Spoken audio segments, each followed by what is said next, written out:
Hi అండి. దయచేసి అందరూ ఈ కొత్త ఛానల్‌ని సబ్స్క్రైబ్ చేసుకోండి. నేను నీకు 10,00,000 ఇవ్వాలంటే నువ్వు ఈ అగ్రిమెంట్ మీద సంతకం చేయాలి అని రమాదేవి అంటుంది.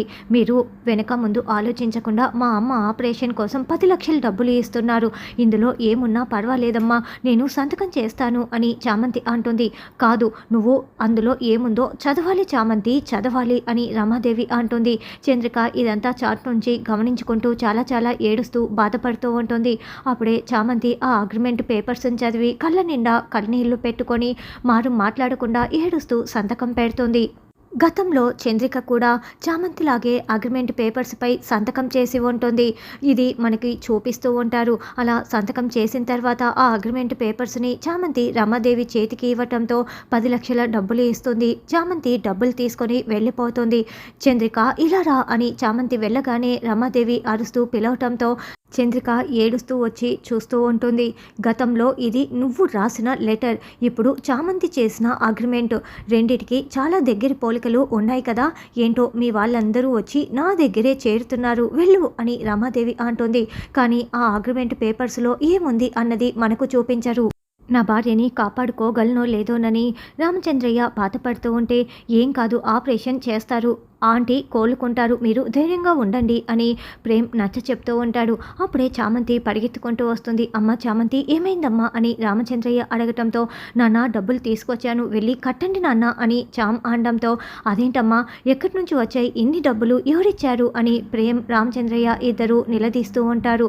తెలిసిన వ్యక్తిని అడిగాను, పెద్ద మనసు చేసుకుని డబ్బులు ఇచ్చారు, అవన్నీ ఇప్పుడు ఎందుకు, ముందు మీరు వెళ్ళి డబ్బులు కట్టండి అని చామంతి అనడంతో, అలాగేనని రామచంద్రయ్య అంటాడు. బాబు నువ్వు కూడా రా బాబు అని ఇద్దరు డబ్బులు కట్టేసి వస్తారు. డాక్టర్ గారు డబ్బులు కట్టేశాము, మా ఆవిడ్ని కాపాడండి అని రామచంద్రయ్య దండం పెడుతూ వేడుకుంటూ ఉంటారు. మేం కాపాడతాము, మీరు ధైర్యంగా ఉండండి అని డాక్టర్లు లోపలికి వెళ్తారు. దేవుడా, నాకుండేది మా అమ్మ నాన్న మాత్రమే, మా అమ్మకి ఏమీ కాకుండా చూడు అని చామ్ వేడుకుంటూ ఉంటుంది. తర్వాత రోజా పాల గ్లాస్తో గదిలోకి రావటం, ఆ పాల గ్లాస్ని అరుణ్ చేతికి ఇస్తుంది. పాలన్నీ తాగేస్తున్న అరుణ్ని, నాకు కూడా సగం ఇవ్వాలి, జీవితం పంచుకోవటం ఈ పాలను పంచుకోవటంతోనే మొదలవుతుంది అని రోజా కూడా సగం పాలు తాగుతుంది. ఇక ఇక్కడేమో ఆపరేషన్ స్టార్ట్ అయిపోతుంది. ఫస్ట్ నైట్ గదిలో అరుణ్ రోజా ఉంటే అప్పుడే రమాదేవి హాల్లో సోఫాలో కూర్చొని ఆలోచిస్తూ ఉంటుంది. రోజా, మనమిద్దరము పెళ్లి చేసేసుకున్నాము అని అరుణ్ అంటే, అవును సార్, పెళ్లి జరుగుతుందో లేదోనని మీరు చాలా భయపడ్డారు కదా అని రోజా అంటే, అవునని అరుణ్ అంటాడు. కానీ నేను భయపడలేదు సార్, మన పెళ్లి జరుగుతుందన్న నమ్మకం నాకైతే ఉండింది అని రోజా అంటే, నేనెప్పుడు నిన్ను దూరం చేసుకోవాలనుకోలేదు, కానీ మామ్కే ఇష్టం లేదు అని అరుణ్ అంటాడు. అసలు అత్తయ్య గారు కూడా ఇప్పుడు చాలా మారిపోయారు, అత్తయ్య గారు నన్ను అస్సలు ఒప్పుకోరనుకున్నాను అని ఆవిడే నా చేతికి పాల గ్లాస్ ఇచ్చి పంపించమని చెప్పారంట అని రోజా చెప్తుంది. సార్ అని రోజా పక్కకు తిరిగి చూడగా అరుణ్ మంచి నిద్రలోకి జారుకొని ఉంటారు. సార్ ఏంటి సార్ నిద్రపోతున్నారా అని రోజా కూడా మత్తులోకి జారుకుంటుంది. ఇద్దరు ఒకరిపై ఒకరు పడి నిద్రపోతూ ఉంటారు.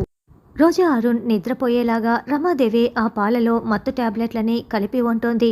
ఇదంతా కూడా రమాదేవి తలుచుకుంటూ చాలా చాలా సంతోషపడుతూ సోఫాలో కూర్చొని ఉంటుంది.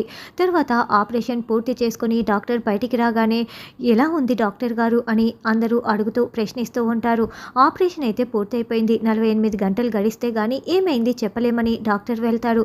అదేంటి బాబు ఇలా మాట్లాడుతున్నారు అని రామచంద్రయ్య అనడంతో, ఆపరేషన్ అయితే పూర్తయిపోయింది కదా, మామూలు స్థితిలోకి రావటానికి కాస్త సమయం పడుతుంది, మీరేం కంగారు పడకండి, పూర్తిగా కోలుకుంటారు అని ప్రేమ్ ధైర్యం చెప్తూ ఉంటే, చామ్ నువ్వు కూడా చెప్పు అని ప్రేమ్ అంటాడు. నాన్న భయపడకండి అని చామ్ కూడా ధైర్యం చెప్తూ ఉంటుంది.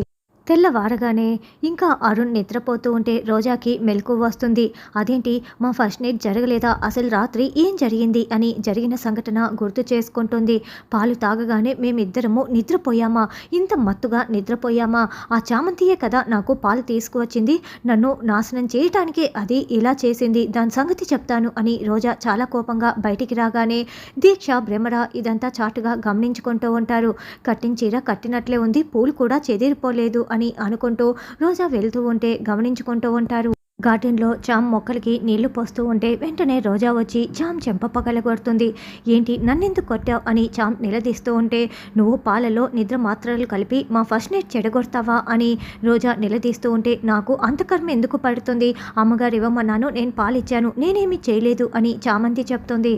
లేదు నువ్వే చేసావు అని రోజా తిడుతూ ఉంటుంది. అప్పుడే భ్రమర దీక్ష అక్కడికి వచ్చి, ఏంటే నువ్వే కదా వీళ్ళ శోభనాన్ని చెడగొట్టావు, అసలు మా వదిన ఇక ముహూర్తాలే లేవని చెప్పి అప్పటికప్పుడు ముహూర్తం పెట్టిస్తే నువ్వు చేతులారా ఇలా చెడగొడతావా అని భ్రమర అంటుంది. అయ్యో నేనేం చేయలేదని చామంతి అన్న, ఇదంతా నీ పనే అంటూ రోజా కోపంగా లోపలికి వెళ్తుంది. వెళ్ళవే వెళ్ళు, ఇది నీ పనే అంటూ భ్రమర చామ్ని తోసిపడేస్తుంది. చామ్ వెళ్ళగానే భ్రమర దీక్ష ఇద్దరు రమాదేవి దగ్గరికి వెళ్తారు. వదిన ఇదంతా నీ ప్లానే కదా, సూపర్ వదిన అని చెప్తూ ఉంటే రమాదేవి చాలా చాలా సంతోషపడుతూ ఉంటుంది.